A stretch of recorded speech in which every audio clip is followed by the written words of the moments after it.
अजित पवारांकडून मतदारांना आमिष दाखवलंय की काय अशी आता चर्चा सुरू झाली आहे।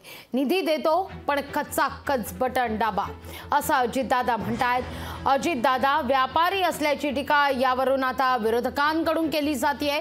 पाहूया बुलेटिनच्या सुरुवातीलाच आमचा हा एक स्पेशल रिपोर्ट।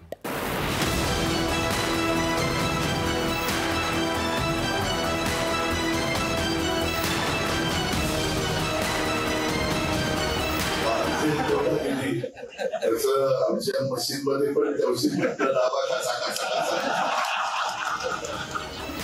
मतदानाचा दिवस जसा जसा जवळ येत चाललाय तसं तसं मतदारांवर आश्वासनांचा पाऊस पडू लागलाय। अजित पवारांनी इंदापूरच्या सभेत मतदारांना मतं द्याल तर निधी मिळेल असंही मतदारांना आश्वासन दिलं। हवा तो निधी देतो पण कचा बटन दाबा असं आवाहन अजित पवारांनी केलं।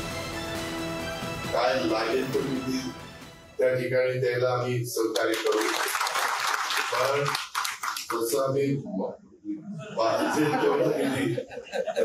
आमच्या मशीनमध्ये पण दाबा मला पण निधी द्यायला माझा हात आखडतोय। शिवसेना उद्धव बाळासाहेब ठाकरे पक्षानं अजित पवारांच्या वक्तव्यावर टीका केली। अजित पवार हे व्यापारी वृत्तीचे असल्याची टीका संजय राऊतांनी केली। स्वतः एक व्यापारी आहेत ते, त्याच्यामुळे ते सौदाच करणार। मुळात हा देश सध्या व्यापारी चालवत आहेत आणि त्यांनी मग प्रत्येक गावात, जिल्ह्यात, राज्यात व्यापाऱ्यांचे एजंट निर्माण केलेले आहेत, त्यातले ते एक आहेत। अजित पवारांनी निधीचा पाऊस पाडण्याच्या दिलेल्या आश्वासनावरून विरोधी पक्षनेत्यांनीही टीकेची झोड उठवली।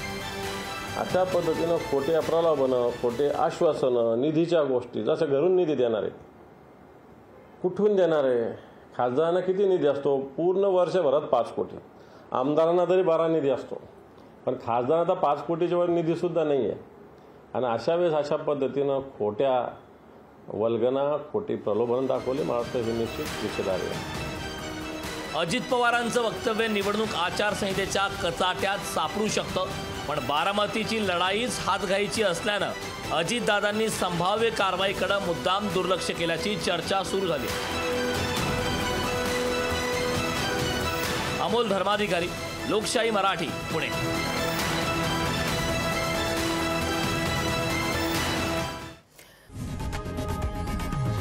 लोकशाही मराठी, ऐका, पहा, जागरूक रहा।